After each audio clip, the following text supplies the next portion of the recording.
Bom dia, boa tarde, boa noite. Meu nome é Heitor Prado, sou psicólogo e toda quinta-feira respondo algumas perguntas. E seguindo o mesmo princípio da semana passada, de uma pergunta um pouco mais complexa, que abrange mais tempo do que as outras, uma pergunta que me chamou muita atenção ali no Reddit. Sexo tem hora? Pode parecer uma pergunta boba, né? Tem hora pro sexo? O contexto dessa pergunta é um casal onde a mulher questionava, né, sobre a quantidade de vezes, locais, momentos, duração e se existia ali uma quantidade de vezes que deveria ser realizado num determinado horário, se as outras pessoas, se os outros casais executavam, né, o sexo durante algum período do dia. É comum se ver, e pelo que se via nas respostas, que seja mais normativo o sexo de noite, dentro do quarto, na cama, algo muito tradicional, convencional, mas a grande resposta sobre isso é não, sexo não é simples assim. E é até interessante analisar isso porque existe um próprio paradoxo do sexo. O sexo é simples, é óbvio, no sentido que nós precisamos, se você está aqui vendo o vídeo, sinto muito lhe dizer, mas seus pais fizeram sexo. E você está aqui graças a isso, é o fruto desse momento. Então assim, mesmo que uma vez só, pelo menos fizeram, você aprova. Agora, a mesma maneira que temos a biologia de forma prática e direta, sexo é fundamental para perpetuar a espécie, ele também não é utilizado de forma tão simples assim. Porque, paradoxalmente, o que envolve o sexo, o desejo, a procura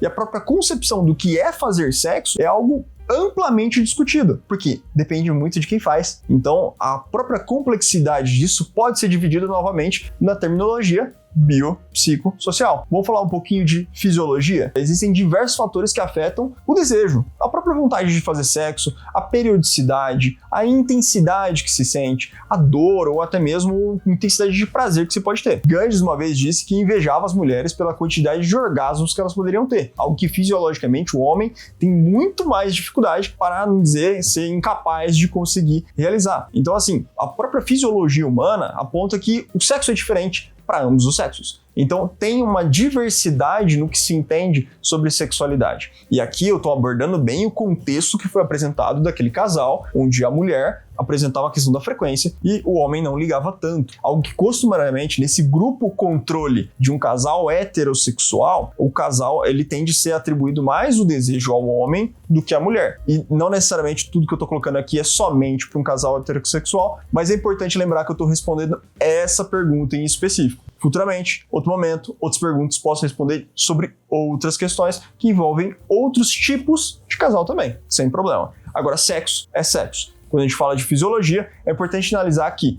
pessoas diferentes têm estímulos diferentes. E isso é analisado tanto do ponto de vista de neurotransmissores, então existem pessoas que têm mais suscetibilidade à recepção do sexo como um vetor de prazer. Ou seja, a gente não está falando somente de dopamina e endorfina, sensações de bem-estar pós-orgasmo, por exemplo, ou da adrenalina produzida pelo ato em si, mas também de ocitocina, o neurotransmissor do amor, que foi evidenciado ao longo dos anos como algo que era muito vinculado às mães e que posteriormente foi visto que o tato com pessoas que se amam, tendem a liberar ocitocina, ou seja, um outro tipo de felicidade. Mas não é todo mundo que sente, porque não é todo mundo que ama. Algumas pessoas fazem amor e outras pessoas fazem sexo. É algo normal. Agora, é importante notar que você pode sentir todos e não necessariamente sentir na mesma intensidade que o seu parceiro. Não significa que o seu parceiro, que sua parceira te ame menos, mas acaba tendo uma diferença fisiológica. É algo que é incompatível, é muito improvável que você tenha duas pessoas que sintam a mesma intensidade.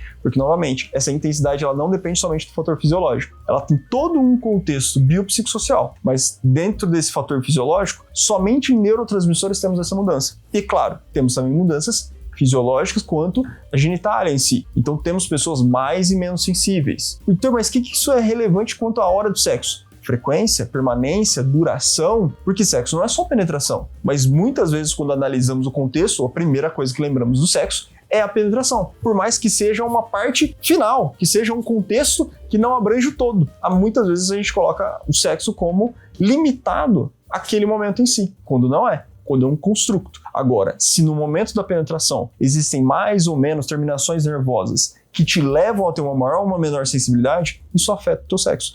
Então, veja, somente aqui no fisiológico, quantos componentes nós temos? Vamos para os sociais, componentes sociais do sexo. Quando a gente fala de sexo quanto sociedade, o Brasil é um país quente por diversos fatores. Se a gente analisar diversos eventos que acontecem no nosso país, de carnaval até Réveillon, outros eventos, nós vemos a sexualidade muito explícita. Até uma pergunta que respondi anteriormente, se não me engano, no terceiro ou quarto vídeo do Psi Responde foi: é possível viver sem conteúdo adulto? Eu acredito que ainda mais vivendo no Brasil, é improvável que você viva sem nenhum contato com conteúdo adulto. Se você não tiver TV, não tiver celular, sair na rua, tiver uma passeata, tiver alguma coisa, você vai ter, em muitas maneiras, um conteúdo adulto. É algo cultural no Brasil. E o sexo, por sua vez, também acaba sendo cultural. A pressão por frequência, a pressão por intensidade, por experiência, a diferença de experiências entre casais é algo que influencia muito o desejo e, consequentemente, também a frequência e intensidade que o casal tem na sua relação. Então, assim, é um fator que precisa ser analisado. E quando a gente fala de base social, a gente não está falando de uma base social unificada. Nesse exemplo da pergunta, a mulher não tem a mesma base social do homem, ainda mais o contexto que foi colocado, né,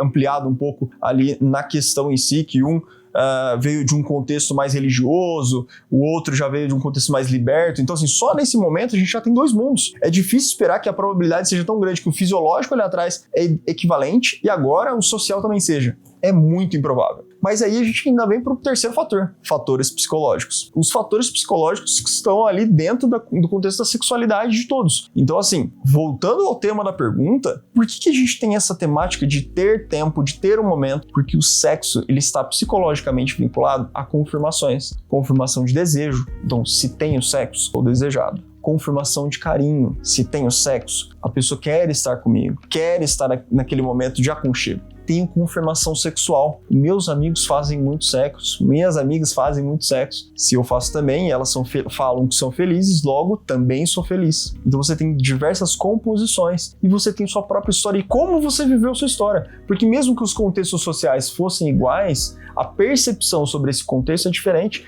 de pessoa para pessoa. Então a forma que você visualiza esse contexto para a sexualidade é completamente diferente. Quando nós buscamos atrair na sexualidade a conclusão de todos os nossos desejos, existe uma frustração muito grande em não alcançar a maior parte delas. E existe o fato que, se nesse casal a intensidade do sexo aumentasse pelo simples fato de querer cumprir com um papel, existiria um desgaste maior do que a recompensa do próprio sexo. Então, como que seria uma solução viável? A melhor solução para todo conflito dentro de um relacionamento é o diálogo. Expressar o que sente e estar disposto a entender o que você está buscando com aquele aumento da relação, o que você está buscando com o aumento daquela frequência é fundamental. Porque se você não se entende e não entende o porquê você busca aquilo, não é um pouco exigente demais com o outro, que ele enxergue na tua lente algo que você não consegue ver? Então, muitas vezes, a pessoa está buscando no sexo uma confirmação de um reconhecimento, uma confirmação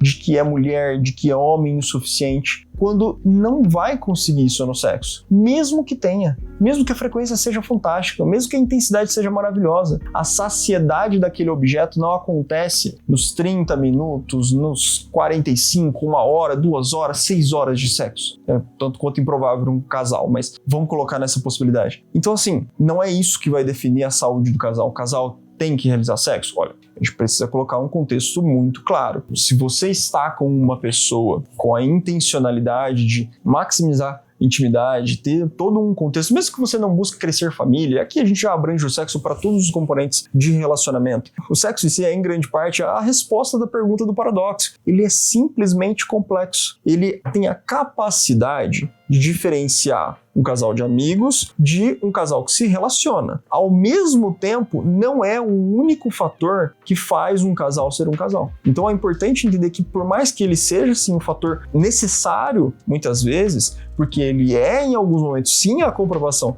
de uma intimidade, ele é sim a comprovação de um desejo, de uma busca, ele não necessariamente é o reflexo completo disso. Então um casal pode ser feliz e não ter sexo? É claro que pode, desde que o restante do que é solicitado no âmbito do casal para ambos seja abrangido. Então se sente respeitado, se sente acolhido, se sente amplamente representado no contexto do casal. Então assim, é possível, é improvável, mas é possível. Agora, tão é provável que um casal que tenha muitas relações e relações intensas não seja um casal realizado, não seja um casal feliz. E nós vemos essa diferença muito grande no sinônimo de sexo e amor, né? Quando a gente fala do sentido sexual, da diferença de sexo, de fazer sexo, de fazer amor. Quando a gente analisar a paixão, a gente tem diversos fatores fisiológicos relacionados à paixão, né? Feromônios, a gente tem diversos fatores que estão mais voltados por um sentimento procriatório, mesmo que não seja a intenção real, do que necessariamente um contexto de trabalho. Quando a gente fala que a ocitocina ela libera com o tato,